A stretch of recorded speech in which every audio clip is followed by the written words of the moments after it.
퇴행성 관절 환자 중에 다리에 변형이 있는 환자들이 많잖아요. 근데 이분들이 뭐 50대 아니면 60대 초반일 때는 인공관절을 할 수는 없고 다리 모양을 변형을 이제 교정해주면 자기 무릎으로 잘 지낼 수가 있거든요. 그 수술 방법을 저희가 이제 근위경골 절골술이라고 하는 뼈를 쳐서 이렇게 돌려서 이제 우리가 고정해주는 수술 방법인데, 절골해서 고정해준다는 게 스스로 붙는 게 아니고 뼈가 붙을 동안 이제 금속판으로 고정을 해줘야 됩니다. 근데 뭐 이제 우리나라가 최초 개발한 수술이 아니다 보니 이제 외국에서 들어온 이제 금속판을 이제 위주로 많이 사용을 하게 됐어요. 우리나라 사람보다는 아무래도 외국 사람이 체구가 크지 않습니까? 수술하고 이 금속판을 저희가 한 1년이나 1년 반 정도 고정한 채로 지내셔야 되거든요.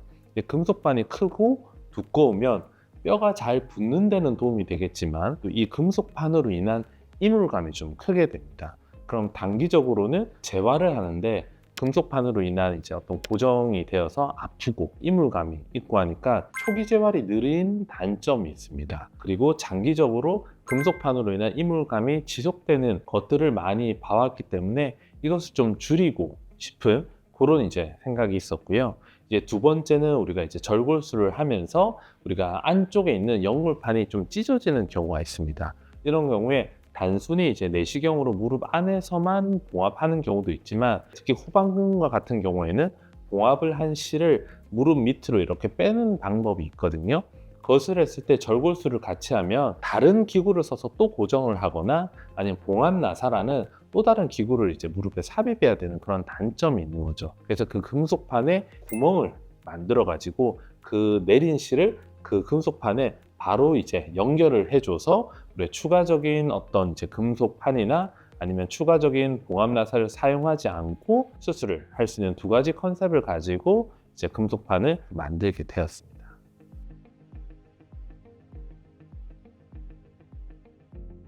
금속판을 만든다는 것은 이제 단순한 일은 아니거든요. 그래서 이건 뭐 저 혼자 다 만든 건 아니고 이제 같이 무릎을 이제 공부하고 연구한 친구들과 함께 우리가 이제 한국인의 근위경골 이제 어떤 뼈 모양의 데이터를 수집해서 거기에 가장 잘 맞는 모양이나 아니면 이제 길이의 평균값을 낸 거죠. 근데 아무래도 서양인들은 우리보다 뼈가 좀 크고 길고 하기 때문에 금속판이 이제 좀 더 크고 길어야지 아무래도 강한 고정을 해줄 수 있는 거죠.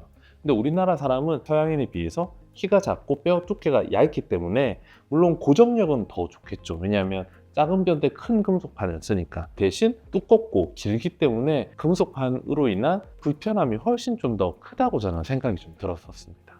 그럼 우리가 금속판을 작게 만들면 훨씬 이물감이 적고 재활에 도움이 될 것 같잖아요. 근데 너무 작게 만들면 어떤 단점이 있을까요?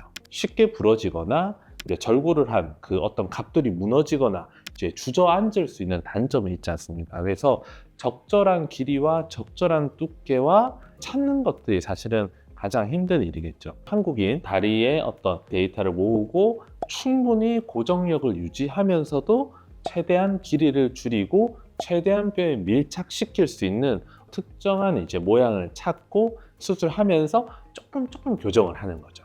그렇게 하면서 이제 실제로 이제 연골판 봉합할 수 있는 구멍의 위치까지도 최적의 어떤 그 위치를 찾는 과정의 시간을 1, 2년에 걸쳐서 하게 됐고요. 이제 우리나라 사람 체형에 가장 잘 맞는 금속판을 개발해서 최대한 잘 밀착시켜서 고정을 하게 되면 충분한 힘을 가지는 거와 동시에 좀 재활이 빠르게, 그리고 뼈가 다 붙고 나서 뺄 때까지 이물감이 최대한 없어서 생활에 이제 기능적인 어려움이 없도록 하는 걸 이제 목적으로 금속판을 만들었고, 그렇게 함으로써 이제 환자분들에게 여러 가지 효과들을 기대하면서 만들게 되었습니다.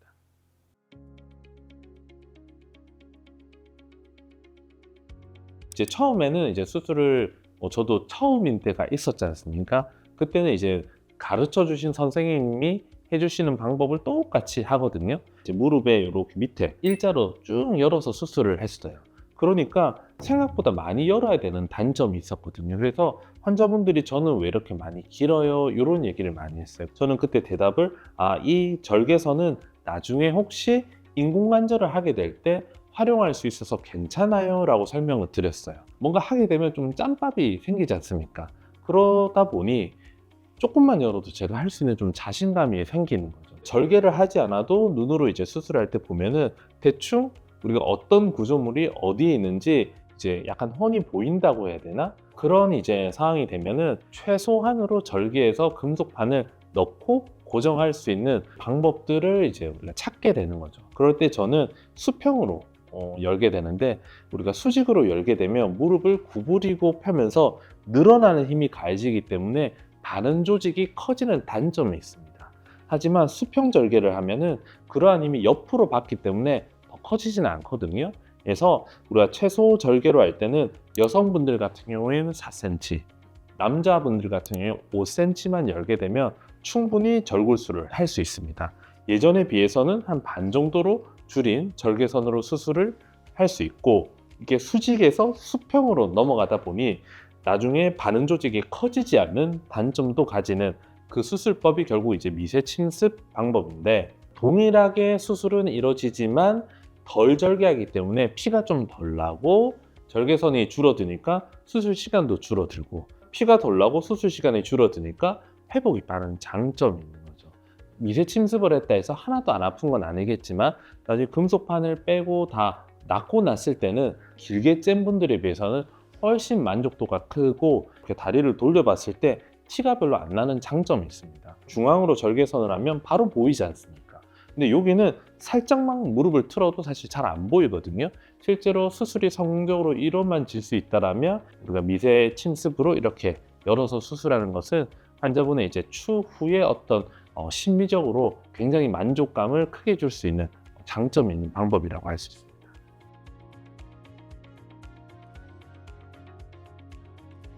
근데 이게 수치화할 수 없어요. 해외 금속판이라는 게 이제 스위스 건데 생각보다 크거든요. 그걸 했다고 수술이 이제 잘못됐다고 할 수는 없는데, 요즘은 대학에서만 거의 쓰고 밖에서는 사실 거의 안 씁니다. 왜냐하면 하고 나서 왜 이렇게 아프냐 얘기를 너무 많이 듣거든요. 그 금속 빼기 전까지 이제 1년 아니면 1년 반 시간 동안 불편함을 계속 들어야 되는 어려움이 있는 거죠. 그런 어려움이 확실히 작고, 금속판으로 하고 나면 이물감이 별로 없어서 그냥 자기는 안 빼도 괜찮을 것 같아, 이런 분들도 상당히 있거든요. 이제 그런 것을 보면 이 금속판이 실제로 이물감이 좀 덜하고 환자분들의 만족도가 크구나 간접적으로 확인을 할 수 있는 거죠.